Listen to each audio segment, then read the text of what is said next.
आज हम लोग एक दार्शनिक की बात करेंगे जिसने राज्य प्रशासन को चलाने के लिए कुछ बातें कही हैं। नाम है मैकियावेली और उन्होंने एक पुस्तक लिखी है प्रिंस। एक कहानी के माध्यम से हम आपको प्रिंस में लिखे हुए राज्य के शासन चलाने के तरीका से अवगत कराएंगे। कल्पना कीजिए कि एक छोटा सा राज्य है जिसका नाम है नौपुर और वहां का एक राजा है जिसका नाम है विक्रम। उसका शासन है। नौपुर के जो पड़ोसी राज्य हैं वो युद्ध करने के लिए विक्रम से तैयार बैठे हैं। जनता में असंतोष बढ़ रहा है और उस जगह के जो अमीर जमींदार हैं सत्ता हथियाने की साजिश रच रहे हैं विक्रम के खिलाफ। राजा विक्रम के हाथ में मैकियावेली की अचानक एक दिन किताब लग जाती है जिसका नाम द प्रिंस हमने आपको ऊपर बताया, और वह इसके सिद्धांत को लागू करके अपने राज्य को बचाने की कोशिश करता है। अब देखते हैं कि इसका सिद्धांत क्या है और कैसे राजा यह बचा पाता है। मैकियावेली के सिद्धांत के अनुसार विक्रम सत्ता बचाने के लिए कुछ कठोर कदम उठाया।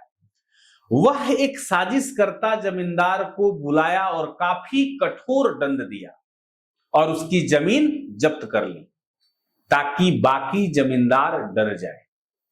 यहां से ये जो सीखा था यह मैकियावेली से ही सीखा था, क्योंकि मैकियावेली का मानना था कि सत्ता बनाए रखना शासक का पहला और परम लक्ष्य होना चाहिए।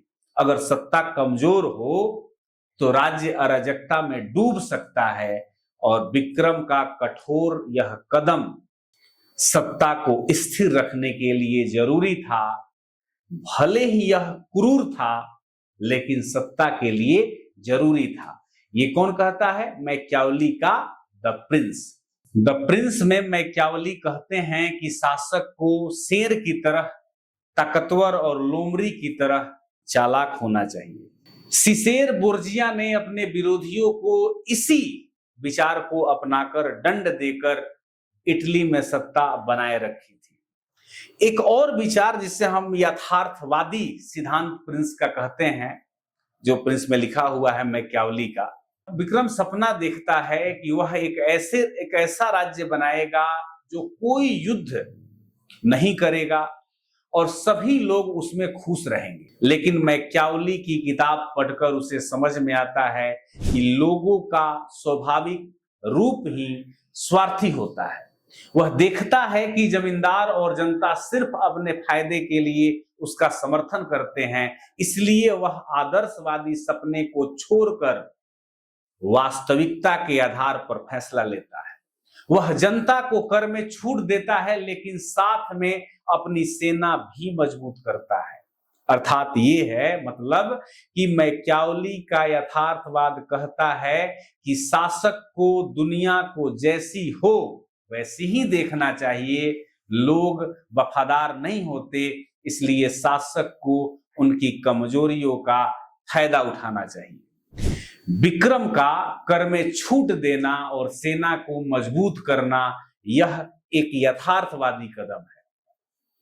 अब बात करते हैं प्रिंस में नैतिकता, एथिक्स की क्या बात कही गई है। एक बार पड़ोसी राज्य के साथ युद्ध टालने के लिए विक्रम वादा करता है कि वह अपनी सेना को कम करेगा, लेकिन बाद में वह चुपके से अपनी सेना की ताकत बढ़ाता है और युद्ध जीत लेता है। मैकियावेली का सिद्धांत इस पर क्या कहता है? अगर अनैतिक कार्य जैसे धोखा और विश्वासघात सत्ता को बचाती है तो यह उचित है। यह मैकियावेली में प्रिंस में कहना है। कहानी का निष्कर्ष यह है कि विक्रम ने मैकियावेली के सिद्धांत का पालन करके नौपुर को एक मजबूत और स्थिर राज्य बनाया। उसने डर और प्यार का संतुलन बनाया, चालाकी और ताकत का उपयोग किया और जनता और जो कुलीन वर्ग के लोग थे, कुलीन मतलब धनी लोग थे, उनको संतुष्ट रखा। उसकी अनुकूलनशीलता और सैन्य शक्ति ने उसे हर संकट से बचाया।